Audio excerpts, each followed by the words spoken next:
When you look up at the sky today, all you see are clouds and sunlight. But in 1945, that same sky was war.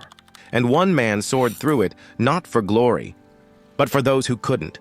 His name was Richard Bong, a quiet farm boy from Wisconsin who became the most decorated fighter pilot in American history. He shot down 40 enemy planes. He didn't ask for fame. He didn't chase medals. But when the call came, he answered with everything he had. And in the end, he gave it all. This is the story of a man the world should never forget.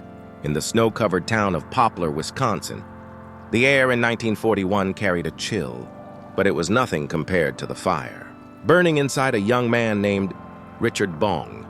He was quiet, with a face that rarely betrayed emotion.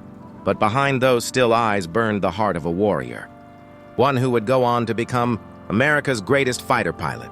From the moment he first saw a biplane roar overhead as a boy, Richard knew that he belonged in the sky. Not on the ground with a plow in his hands, not in the quiet routines of logging or farming, like his father, but far above the clouds, where speed, instinct, and courage ruled. His teachers called him focused. His flight instructors called him fearless. And when he took the controls of his first plane, they saw something rare, the kind of precision and calm, under pressure that even seasoned pilots struggled to master. But it wasn't until he graduated into the cockpit of a twin-engine, P-38 Lightning, sleek, fast, and deadly, that Bong's legend began to rise. In those early months of the war, the Pacific skies were chaos. Japan's Zero fighters controlled the air with ferocity and grace. But when Bong arrived in the Solomon Islands, something changed. He wasn't the loudest. He wasn't the biggest. But when he took off, people paused to watch. He flew like he belonged there, not just above the battlefield, but as part of the sky itself. And with every mission, every dive, every twist through enemy tracers, his name whispered through the airfields. That's Bong. He's different. His kill count began to rise. 1, 2, 5, then 10. Pilots returning with damaged planes said the same thing. We'd be dead if Bong hadn't been there. And still, he never boasted. He just nodded, cleaned his goggles, and got ready to fly again.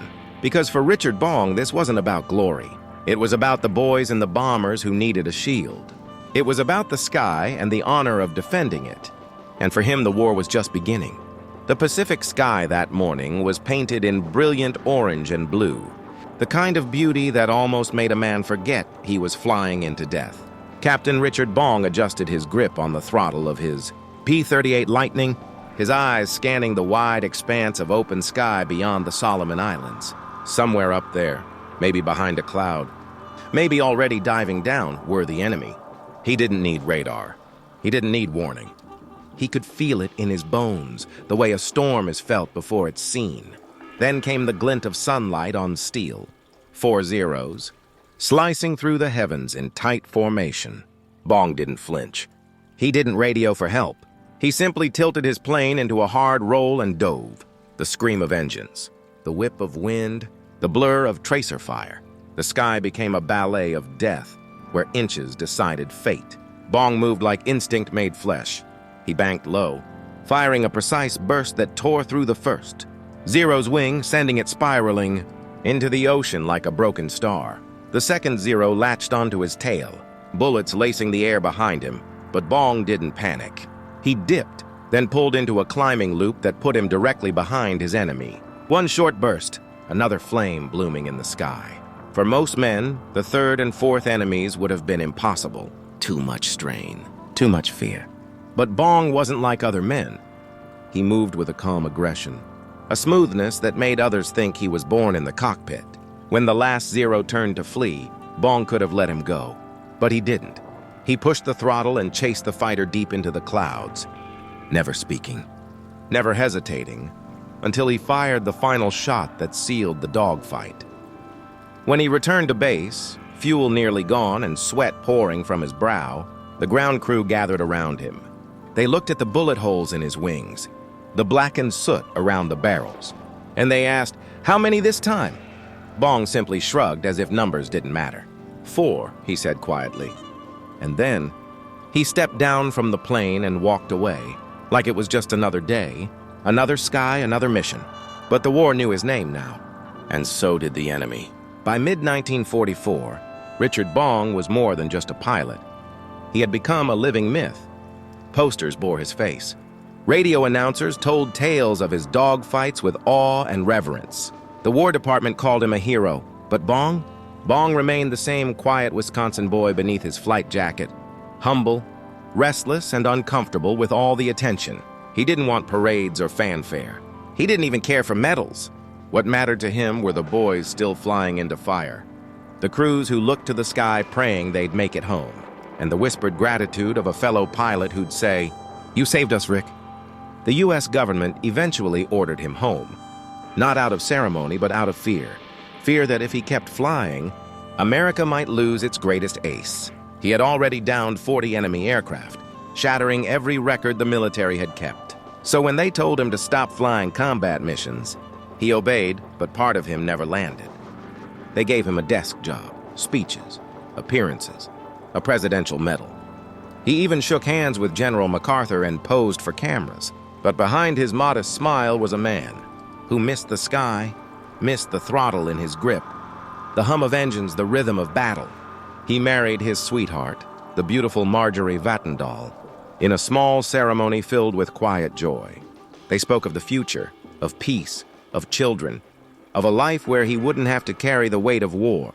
But even as he walked through the streets of America, people saluting him from storefronts, he couldn't forget the sound of gunfire cutting through clouds, or the friends he left behind in the Pacific. He had survived what so many hadn't, and that survival felt heavier than the plane he once flew. In public, he was celebrated. In private, he was haunted. Because true heroes don't fly for the headlines. They fly so others don't die. The war was almost over, but for Richard Bong, the sky still called. He couldn't ignore it, not even with 40 victories to his name, not even with medals weighing down his dress uniform. So when the Army Air Forces asked if he would serve as a test pilot for their new secret weapon, the jet-powered P-38, Shooting Star, he agreed without hesitation. It was America's first combat jet, sleek, fast, and unlike anything he had ever flown. And for a man like Bong, grounded not by fear but by duty, it was a way to return to the place he loved most, the air. The date was August 6, 1945.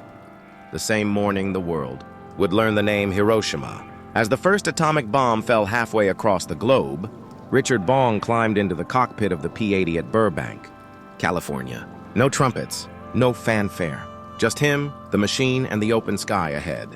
From the control tower, they watched as the jet roared to life, louder, sharper, more powerful than anything that had flown before.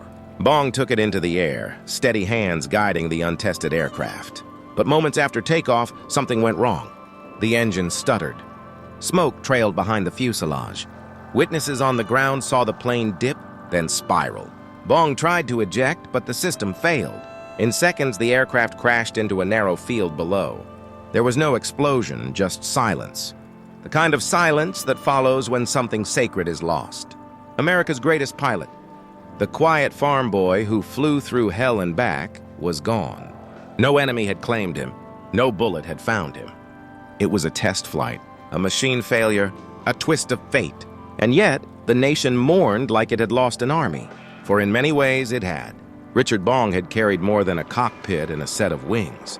He had carried hope, courage, and the invisible bond between every man who ever looked to the sky and dared to protect it. They buried Richard Bong with full military honors, but even then it felt too small for what he had given. No ceremony, no trumpet, no folded flag could ever truly capture the magnitude of a man who had become a legend before the age of 25. In his hometown of Poplar, they named a bridge after him. In museums, his medals were polished behind glass. In classrooms, his name was whispered during history lessons. But the men who truly remembered him, the ones whose lives he saved, the pilots who made it home because of the cover, he gave them, they remembered something different. They didn't talk about the kill count. They talked about the way he would quietly clean his goggles after a mission, or the way he stood in silence when the names of the fallen were read. They remembered a man who never asked for anything but gave everything. Across the Pacific, in jungles and on islands where his dogfights once painted the sky with flame, wreckage still rusts beneath the trees. And in the air above those waters, veterans say the wind sometimes sounds like a P-38, screaming low over the trees. They call it the ghost of Bong, for the sky never really let go of him. In every roar of an engine, in every contrail across a blue sky, in every young pilot who straps in for the first time and whispers a prayer, his spirit flies on. He didn't chase glory. He didn't chase war. He simply chased what was right. And for that, his name was carved not just into stone, but into the soul of a nation. Richard Bong, ace of aces, protector of skies, and the boy from Wisconsin who never came down,